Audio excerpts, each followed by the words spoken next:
wuxuu leeyahay qaybtii hore ee home-ka loo yaqaanay taas oo ay ka muuqanayaan xogta iyo muuqaalo qurux badan oo goobtaas ay leedahay. qaybta notebook-ka iyo event-iga teacher-ka iyo admission-ka oo lagu talagalay in qofku intuu dholo gareysto xogta soo buuxiyo isla markaana uu soo diro.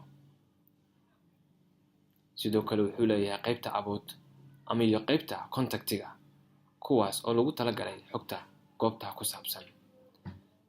sidoo kale wuxuu leeyahay qaybta muhiimka ah ee qaybta database-ka oo leh meel laga galo, meeshaas oo laga geliyo lagu qoriyo email iyo password.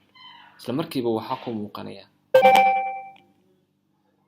muuqaalka hore kaasoo aad u qurux badan, lagana dhigi karayo luqadda Ingiriisiga iyo tan Carabiga, sidoo kalena lagu soo dari karayo oo lagu dhigi karayo luqadda Soomaaliga.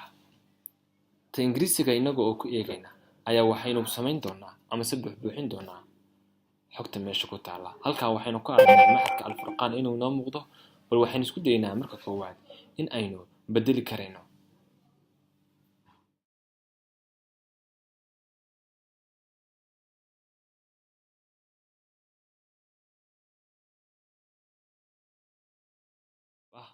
hadda waxaynu diiwaan gelinaynaa waalidka ama qofka mas'uulka ah oo ah marka hore in isaga la diiwaan geliyo.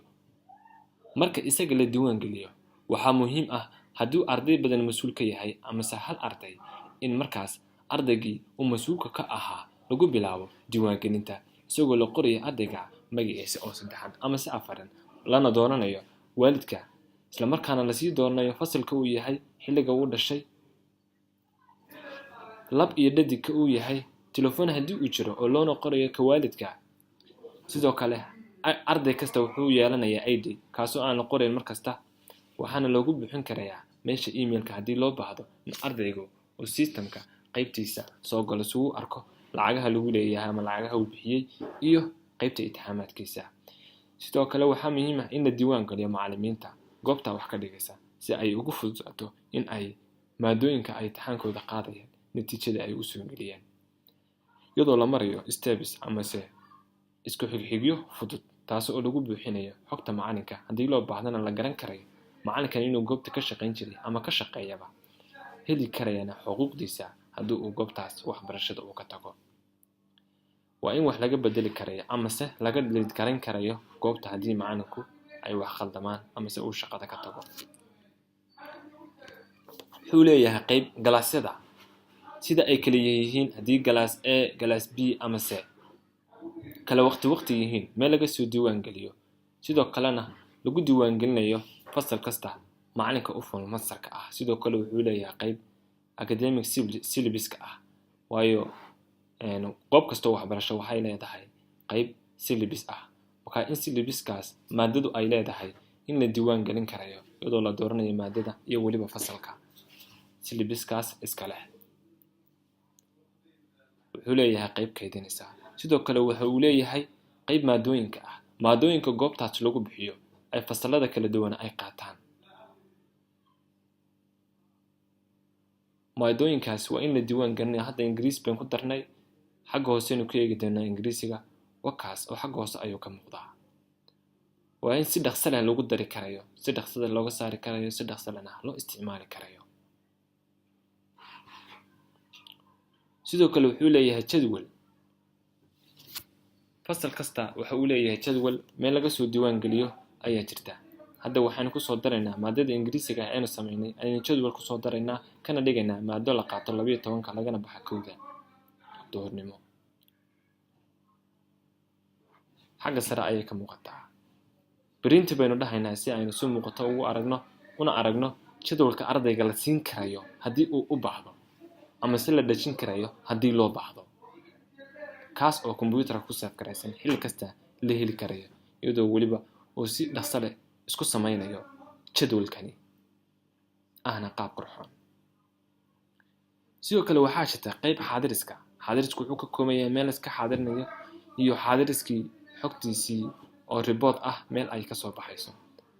hadda waxaynu eegaynaa qofkaas fasalka ee dhigta koowaad ayaynu xaadirinaynaa iyo qofka fasalka B dhigta ayaynu xaadirinaynaa.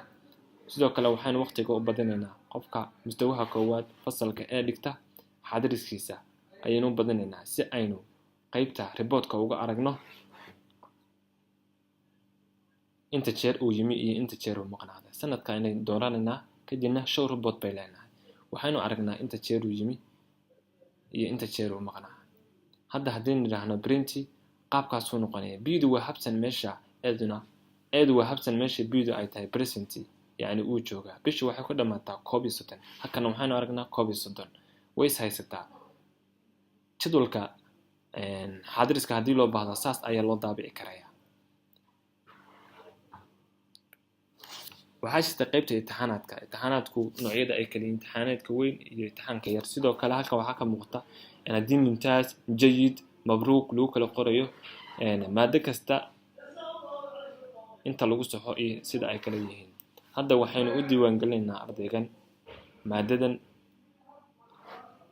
wuxuu keenay 75.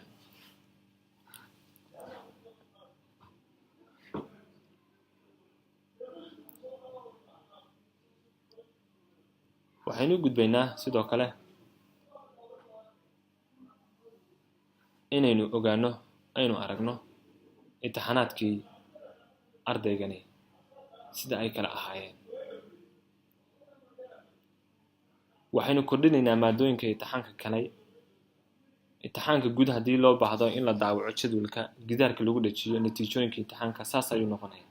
bal hadda laakiin waxaynu kordhin doonaa ardaybaynu waxaynu kordhinaynaa maadooyinka uu galay. dhowr maado ayaynu ka dhigaynaa inuu isagu galay imtixaankii laga qaaday intaana uu keenay. hadda imtixaankii waxaynu iska dhigaynaa qolyo dhajinaysa waraaqda siduu u daabacayo sida u muuqanayso ayaynu isla arkaynaa. printy baynu dhahaynaa sheetka. isla markaa waxaa soo muuqan doona arday kasta inta uu keenay averagekiisa totalkiisa ayaa muuqanaya. waliba si qurux badan u muuqanaya. waraaqdana waa mid si automatic ama si dhaqso lah isku samaynaysa una baahnayn in xisaabaad lagu dejiyo ardayga la isugu geegeeyo. ardaygu haddii uu yimaado in markiiba la siin karayo, haddii loo baahdana in markiiba la dejin karayo oo digaarka lagu dhajinayo sidii imtixaanaadka loo dhajin jiray ee caadiga ahayd. waxaa dhici karta in loo baahdo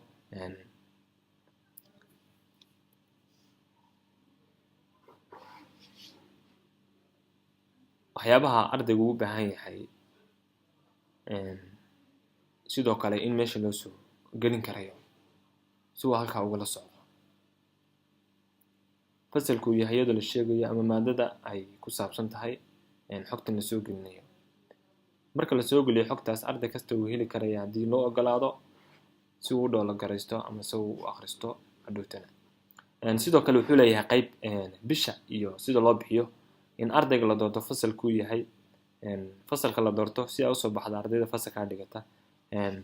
isla markaana la sheego lacagtan waxa ay tahay iyo xilliga la bixiyay.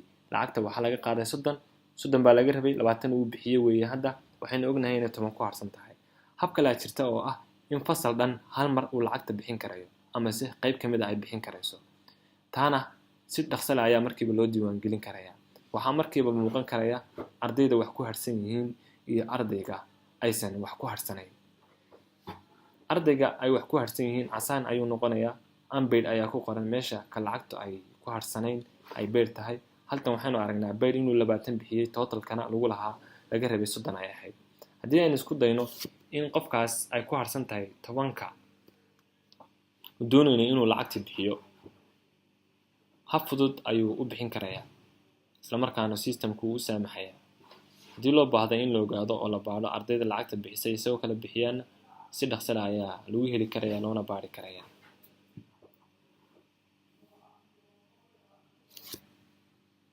hadda waxaan isku dayaynaa ardaygaas inuu 10kii iska bixiyo. action buu dhahayaa. actionka markuu doorto wuxuu ka dooranayaa batoonka ugu fudud oo ah take payment ama lacagtii qabo. lacagtii ayuu qabanayaa. halkaa waxaa arkay dhiid 10 inay tahay 10ka ayaa lagu lahaa. marka 10kii marka aynu gelino markiiba waxaynu arki doonaa ardaygaas inuu beer yahay waxbana aan lagu lahayn. xogta dhaqdhaqaaqa ama lacagtuna iyaduna saas ayaa loo xakameyn karaya iyadoo aan lagu wareerin laguna khaldamaynin isla markaana wax dhibaato aysan ka imaaneyn si fududna lagu xalin karayo. haddii kharashaad uu meesha ka baxo sidoo kale in kharashaadka meesha ka baxa la diiwaan gashado si loo garto bishii wixii kharash ee baxay ama dhaqdhaqaaqii qarashkii baxay lala socon karayo. sidoo kale kharash shaah iyo wixii lamida ku baxa haduu jiro in la diiwaan gelin karayo. sidoo kale haddii kharash bishii la iska qaaday oo lacagtii internetka ahayd in la heli karayo xogtaas meesha ay ku kaydsan tahay iyo lacagta ku baxday qarashkii baxay.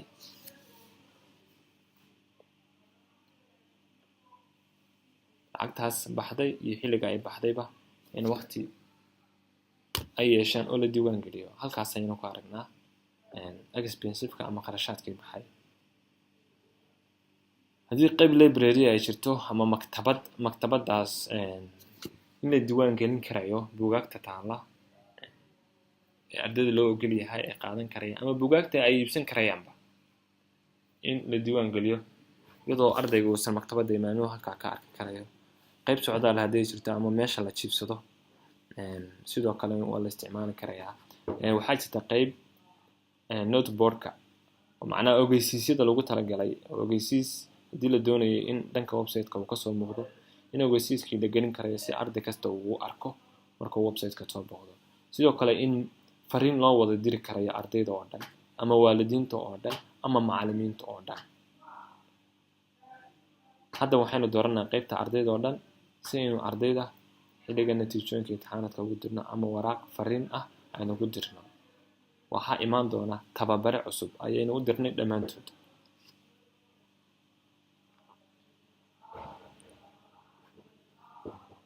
dhanka website-ka laga maamulo website-ka yani waxa weeye muuqaalkan halkan ka muuqanaya oo database-ka ka gedisan way isku xidhan yihiin laakiin haddana hal meel ayaa laga maamula.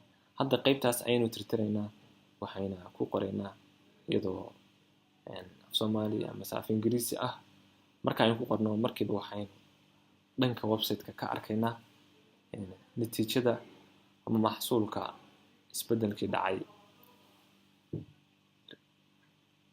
refresh bay leenahay waxaynu arkaynaa inay isbedeshay. waa wax si fudud lagu bedeli karo si fududna lagu fahmi karayo meesha laga bedelo.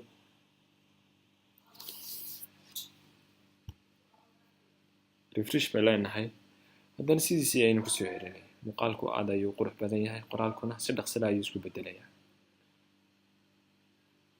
meeshana waa qofka mas'uulka ah meesha soo galay meesha uu emailkiisa iyo magaca uu ka bedeli karay ama sawirkiisa ka soo gelin karay. waxaa jirta iyaduna qayb muhiim